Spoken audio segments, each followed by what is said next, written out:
j'ai le plaisir de recevoir sur ce plateau du Fil d'Ariane Pascal Beuvelet et Pierre-Arnaud Mazzanti, les cofondateurs de The Doorman. Alors racontez-nous un petit peu, qu'est-ce que c'est que ce nouveau réseau immobilier The Doorman, Pascal? The Doorman, c'est vraiment une rencontre, mais c'est une rencontre qui date de vieux, comme on dit. Je connais Pierre-Arnaud depuis l'âge de 14 ans, qu'il a 14 ans. Donc c'est une aventure. Il y a une dizaine d'années. Il y a plus d'une dizaine d'années.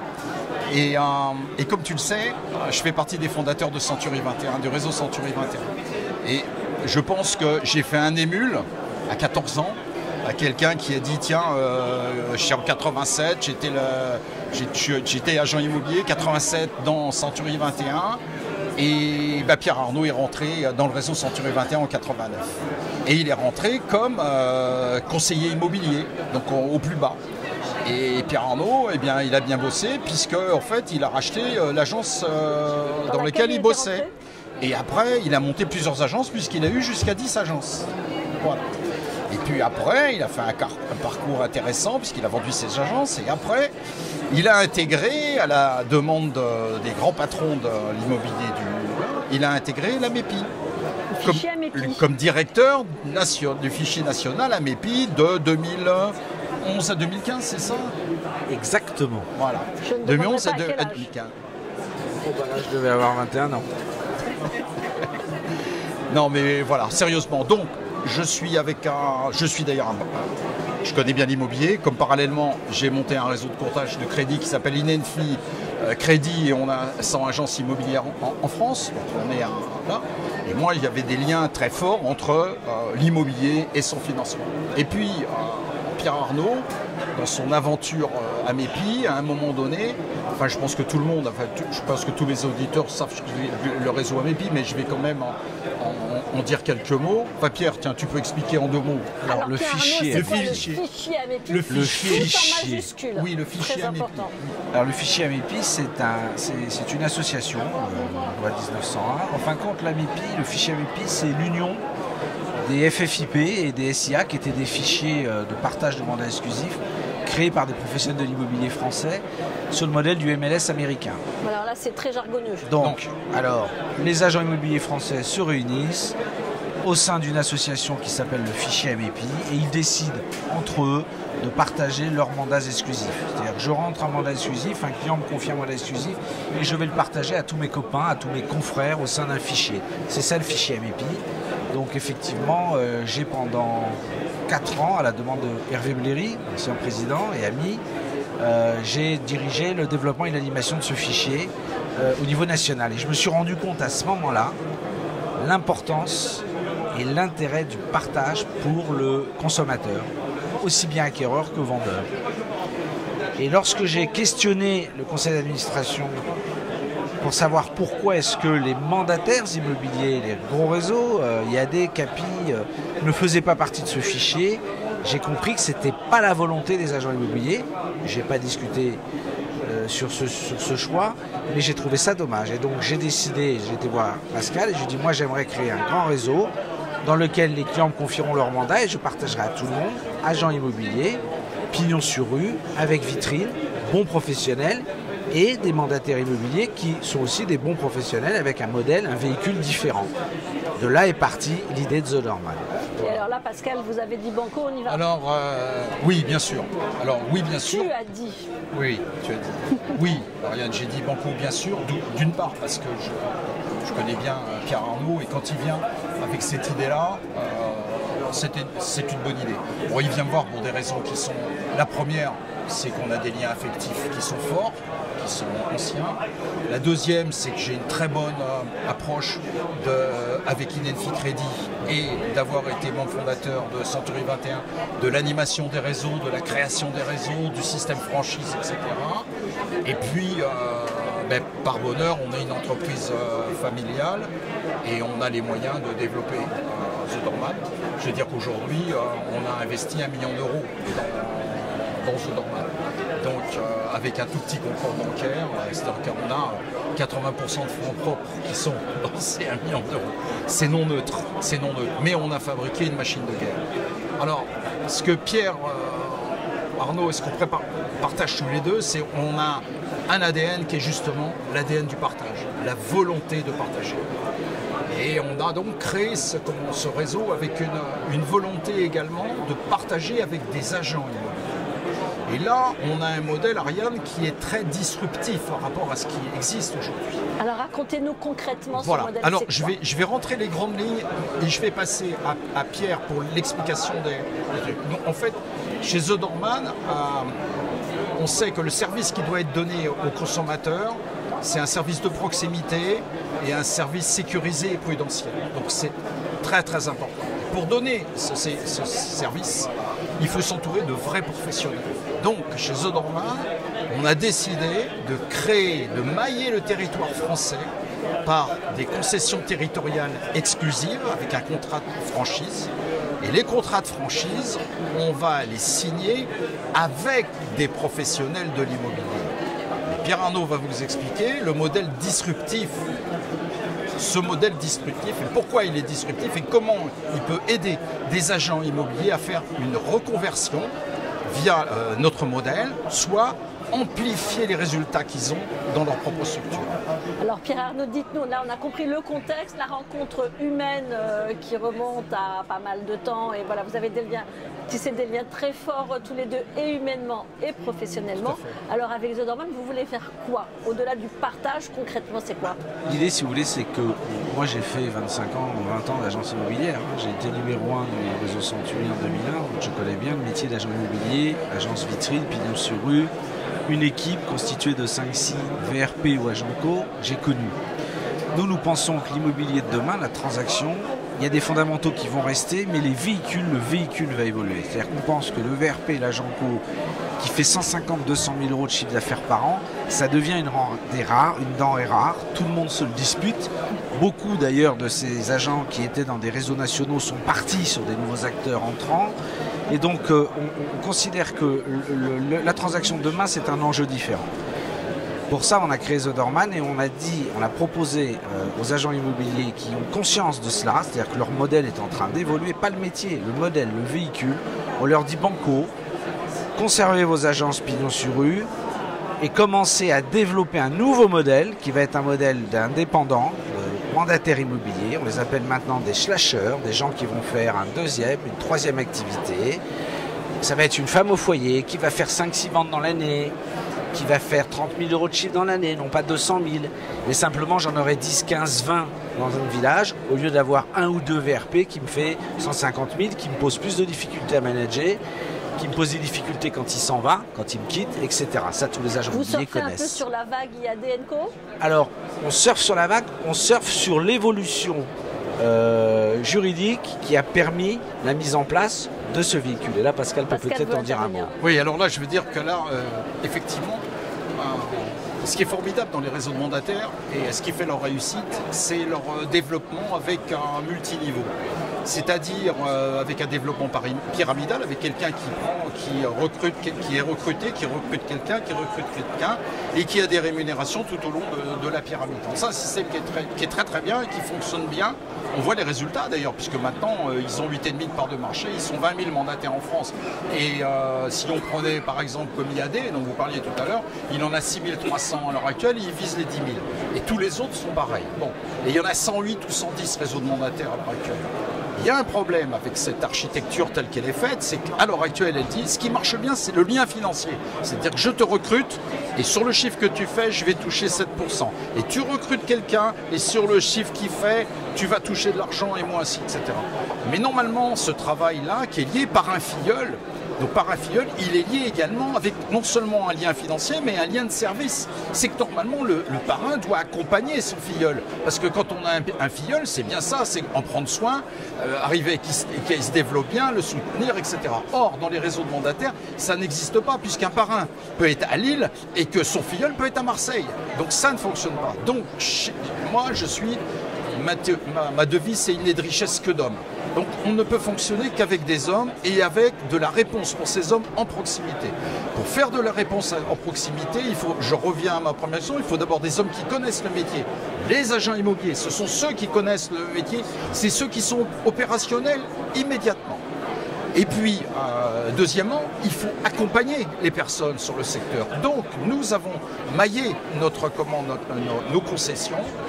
Donc, quand on a un concessionnaire, on lui amène en même temps une architecture de management de sa concession. Par exemple, je prends un département, qui est les Yvelines, par exemple, il va y avoir un concessionnaire. Alors, on a fait un petit clin d'œil à Century 21, puisqu'on a maillé notre concession en Gaule, qui sont des groupes organisés, mais d'agents locaux. Alors que chez Century 21, c'est d'action locale. Voilà. Et c'est un petit clin d'œil parce que... On aimait bien le nom. Non, parce que Century 21 nous a énormément appris et si on est là, c'est grâce à ce réseau. Très grand réseau et de grands bonhommes à l'intérieur. Ce que je veux dire par là, c'est que donc on organise en Gaule et dans les Gaules, il va y avoir des clubs. Dans ces clubs, ce sont des clubs, ça va être des bureaux qui vont faire 25-30 mètres carrés, qui peuvent être dans des zones artisanales, etc., qui n'ont pas besoin de pignon sur rue, rien du tout, mais qui vont accueillir tous nos conseillers de proximité, c'est-à-dire tous nos slasheurs qui pourront venir là et dans lequel le concessionnaire vient pour les aider, les appuyer, leur faire des formations, etc. Donc on a construit un projet avec une architecture qui est clé en main. On donne les clés du succès à ceux qui vont nous rejoindre. C'est à mon avis, c'est très très important. En fin de compte, quand je t'écoute, c'est tout à fait ça. C'est la rencontre entre des agents immobiliers aujourd'hui qui ont pignon sur rue et qui sont des vrais professionnels avec une connaissance de la loi Hoguet, de la loi Illure, et Dieu sait si c'est un métier réglementé. Ça va être la rencontre de ces professionnels avec des gens qui sont prêts à faire ça en indépendant, en deuxième ou troisième activité, mais qui ont besoin pour être rassurés de le faire aux côtés de professionnels. Et le professionnel, lui, il y trouve son compte, parce que comme il a de plus en plus de mal à recruter des VRP, les agents co denrées rares, il va transmettre son savoir à ces gens-là. C'est gagnant-gagnant. On recherche donc une 60aine de professionnels en France qui vont prendre en charge en moyenne chacun un département et on va les accompagner, c'est ce qu'on appelle les concessions territoriales exclusives, et on va les accompagner à créer leur propre réseau d'agents The Doorman sur leur concession. Sur une concession, vous imaginez combien de conseillers attachés Alors, sur une concession, un département, prenons l'exemple d'un département d'1,5 million d'habitants, nous conseillons à notre concessionnaire une implantation d'environ un agent pour 10 000 habitants, donc on va se retrouver avec 150 agents The Doorman sur un département. Le concessionnaire va diviser son département en Gaule, en groupements organisés d'agents locaux. Dans chaque Gaule, il y aura des clubs et dans chaque club, il y aura des agents. Donc si vous prenez une dizaine de clubs, vous aurez 15 ou 20 agents par club qui correspondront à l'effectif total des agents sur la concession. Et le concessionnaire, lui, tourne dans les clubs pour animer, recruter. Alors, si j'ai une... Là, c'est notre modèle initial. Donc, c'est le modèle, c'est pas le plus évolué. Parce que quand on met un mandataire, un conseiller, pour 10 000 habitants, ce qu'il faut savoir, c'est qu'il y a à peu près une agence immobilière pour 1800 habitants. Donc là où il y a 5 agences immobilières avec 2-3 personnes par agence, on n'en met qu'un. Donc ça veut dire que la pénétration du marché, elle n'est pas forte dans ce domaine-là. Ma conviction, c'est plutôt qu'on va arriver avec notre modèle, c'est-à-dire des personnes des slasheurs, c'est qu'on va avoir un slasher pour 2000 habitants. Vous voyez ce que je veux dire? Donc si on a un slasher, on annonce un pour 10 000 au départ, mais on est persuadé que celui qui est un pour 10 000 au départ, il ne veut pas rester seul. La slasheuse, la femme qui ne veut pas le faire toute seule, elle veut avoir des copines, elle veut faire ses distributions de mailing avec quelqu'un, elle veut partager, elle veut aller prendre un thé, discuter, etc. Enfin, c'est également une vie professionnelle, civile qui s'installe à côté. Et je pense qu'elle va être, on va la former pour qu'elle puisse nous recruter d'autres personnes avec qui elle s'entend bien. Justement, qui ne soient pas conflictuelles en disant on va travailler sur un même secteur. Alors que si je mets des personnes qui sont des professionnels et qui veulent faire leur vie sur ce truc-là, Ariane, on sait très bien que ces personnes-là qui font du gros chiffre, ils sont par principe pour éliminer tous les autres. Et on n'est pas du tout, nous on est justement dans le partage. C'est comment on fait pour qu'une action puisse profiter à tout le monde. Donc The Doorman, en fait, vous ouvrez la porte de l'immobilier aux slasheurs. Oui, tout à fait, complètement. Ce qui me fait dire ça, c'est que je suis sur LinkedIn, un réseau, et voilà. Et j'ai... à l'heure actuelle, je vais avoir 8300 abonnés sur LinkedIn. Tu es un des blogueurs les plus influents de l'immobilier. Voilà. Et LinkedIn, quand je regarde les profils des ceux qui sont mandataires, immobilier, conseiller immobilier, recruteur manager immobilier, parce que c'est comme ça qu'ils se titrent maintenant. Et je vois des choses en disant c'est marqué un tel conseiller immobilier coiffeur, un tel conseiller immobilier vendeur de chevaux, un tel conseiller immobilier photographe, un tel conseiller immobilier journaliste. C'est-à-dire qu'on a...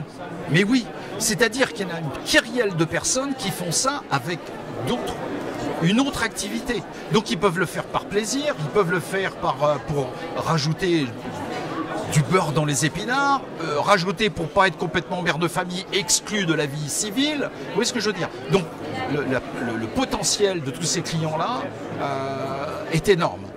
Et nous maintenons, et ça c'est déterminant, nous maintenons avec Pascal, nous qui sommes des professionnels de la première heure, donc on ne pourrait pas nous taxer de ne pas être des professionnels.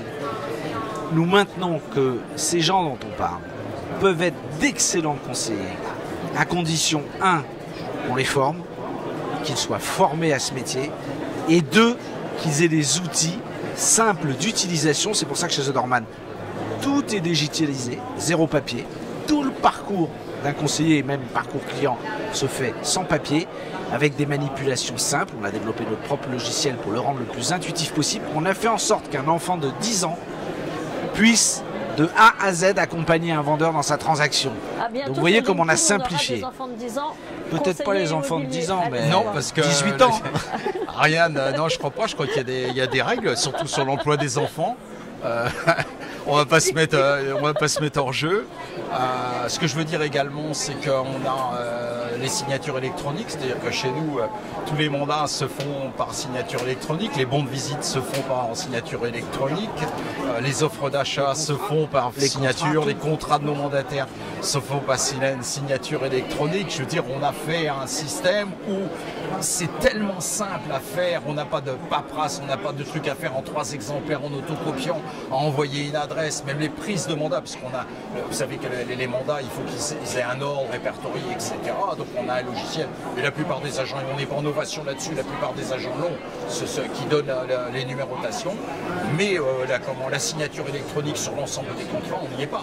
Il y en a d'autres qui sont en train de basculer, mais quand vous avez 6000 mandataires et qu'il faut que vous les basculiez, on a un énorme avantage sur le plan de la digitalisation, de toutes les nouvelles technologies, etc., digitales et tout, c'est que nous sommes les derniers entrants, et que les derniers entrants, ils bénéficient de toutes les avancées qu'il va faire. On part d'une feuille blanche. On part d'une feuille blanche. Ça fait, attends, la feuille blanche, ça fait 3 ans qu'on écrit sur la feuille blanche. Oui, mais elle est déjà, c'est déjà un cahier. Et que ça coûte. Concrètement. Oh, bah alors là, magnifique. Alors, magnifique. Ah bah magnifique. Ah bah je vais vous dire, cher Ariane, on avait prévu dans notre business plan, hein, un truc à la mode, là, un terme à la mode, on avait prévu 5 concessions signées d'ici fin 2019. Donc on va dire 5 professionnels qui, dans 5 départements, nous accompagneraient pour développer notre réseau d'agents. D'ici fin 2019, puisqu'on a commencé la commercialisation en octobre 2018. Eh bien, je vais vous dire, à fin décembre 2018, on sera à 5 concessions de signées en 2 mois, et j'en ai une dizaine dans les tuyaux. Donc je pense. Alors, et ben là, on est très étonnés. C'est que nous, au départ, on pensait qu'on aurait des entrepreneurs qui s'intéresseraient à l'immobilier et qui se diraient là, il y a une vraie pépite parce qu'on est sur un modèle très différent et hybride entre tout ce qui existe aujourd'hui.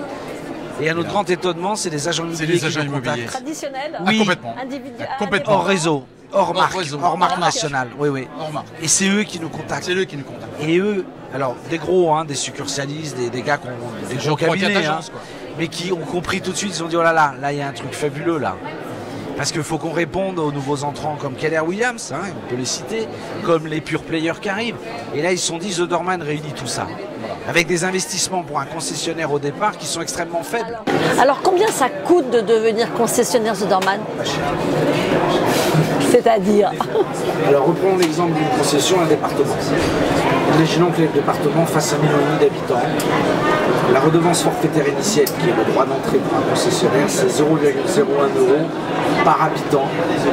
C'est-à-dire, dans mon exemple, 1,5 million d'habitants, ça ferait 15 000 €. 15 000 € de droit d'entrée. Voilà. La seule chose, c'est que ce droit d'entrée de 0,01 €, il est pratiqué, on le propose aux 7 premiers concessionnaires qui vont nous rejoindre. Ça va être des membres fondateurs, on les considère comme des membres fondateurs. Le 8e et les suivants, on sera un peu plus cher au niveau de la RFI, puisqu'on passera à 0,015. Donc dans mon exemple, ça fera 20 000 euros au lieu des 15 000 euros que j'ai évoqués. Voilà, mais la RFI, donc c'est le droit d'entrée. Donc la RFI, et après la RFI, il y a des redevances mensuelles, comment ça fonctionne? Eh bien non, c'est nous qui le payons. Alors expliquez-moi, là je comprends pas. C'est extraordinaire. Eh bien c'est très simple. On va prendre un exemple en chiffres. Le concessionnaire recrute sur les Yvelines une cinquantaine d'agents conseillers The Dorman, pour le compte de The Dorman, sous contrat The Dorman France. Cette cinquantaine d'agents ils font chacun 20 000 euros de chiffre, qui est le chiffre d'affaires moyen d'un mandataire immobilier en France aujourd'hui. Un peu plus, 24 000. Bon, on va rester, oui mais là je suis pas super fort en maths, donc 20 c'est plus facile à calculer que 23. Bon, c'est de l'ordre de grandeur. Donc, 20 000, 50, ça fait 1 million d'euros. Le concessionnaire il touche 15%. Et alors? Il touche 15%. Il se touche 15%. Il prend 150 000 euros dans l'année. Qu'est-ce qu'il fait comme job le concessionnaire? Il recrute des agents, il trouve des agents, il en recrute et il les anime. Nous on s'occupe de les former et on s'occupe de leur fournir les outils pour travailler. Ah, c'est vous qui formez les slashers? Oui, et on paye la publicité. C'est-à-dire qu'en fait, celui qui recrute le concessionnaire, il a très peu de frais. Il a son droit d'entrée, il a ses locaux, parce que généralement il les a. Il a un peu de moyens, il a déjà tous ses outils informatiques, etc. Donc il a très peu de frais engagés pour lancer dedans. Et un slasher qui veut bosser dans de bonnes conditions pour se lancer dans l'immobilier, ça va lui coûter combien chez vous, avec un de vos concessionnaires? Ouais, même pas, hein, parce que ça coûte. Non, mais 200 euros, tu veux dire, oui, tu parles des frais administratifs. Ben oui, c'est ça. Même pas, c'est 150 euros. Oui. Nous, il n'y a pas de redevance. Il n'y a pas de redevance pour... D'accord. Non, c'est zéro redevance. Le slasher récupère 50% des honoraires prévus au mandat. Donc là, on est à peu près dans ce qui se fait pour un agent co dans une agence. Le slasher. On a petite visite impromptue. Donc je disais, Ta petite souris qui est plus. donc je disais, le conseiller en immobilier qui serait en formule approche du marché. Enfin, quand on a deux formules pour nos conseillers immobiliers, les personnes qu'on recrute pour faire le métier, enfin que notre concessionnaire recrute, il recrute soit des personnes en approche du marché, ce sont les slashers dont on parle, des personnes qui vont faire ça en deuxième ou troisième activité. Ces personnes-là, elles ne payent rien pour travailler, on les forme et elles récupèrent 50%. On nous entend. Ça, on va l'entendre. Donc je disais, les slashers c'est plutôt la formule approche du marché. Ils ne payent rien, ils récupèrent 50% des honoraires pour vos mandats en 4 ans. Après on a une formule adaptée qui s'appelle l'acteur du marché. Là ce sont des négociateurs en agence, des agents co qui voudraient venir sur des réseaux comme le nôtre où ils vont gagner plus, puisque là on propose 70% des honoraires du mandat. Et là il y a une redevance mensuelle qui chez nous est à partir du 7e mois, c'est offert les 6 premiers mois. Donc la personne a le temps de démarrer son activité et commencer à toucher des revenus. Et là c'est 179 euros par mois à partir du 7e mois. Donc on a bien les deux formules, une formule adaptée pour quelqu'un qui veut faire de ce métier à plein temps et une formule pour quelqu'un qui veut faire ça en deuxième, troisième activité. C'est ce que nous appelons les slashers, parce que c'est comme ça qu'on les appelle. Merci à vous deux. Dernière question, pour vous contacter, comment on fait pour devenir concessionnaire The Dorman? Qui on contacte? Quelle adresse, quel numéro de téléphone? Là, j'en sais rien. Alors pour nous contacter, c'est très simple. Vous pouvez aller sur le site www.thedorman.imo. Vous pouvez m'écrire à contact@thedorman.imo. Vous pouvez le trouver sur les réseaux sociaux, LinkedIn, Pierre Novazanti. Vous pouvez trouver The Dorman sur les réseaux sociaux. Enfin, à l'heure d'internet, en tapant The Dorman sur Google, ils vont nous trouver. Et je préfère qu'il y ait un peu d'effort pour nous trouver, car s'il y a un peu d'effort pour nous trouver, il y a une motivation à nous rejoindre.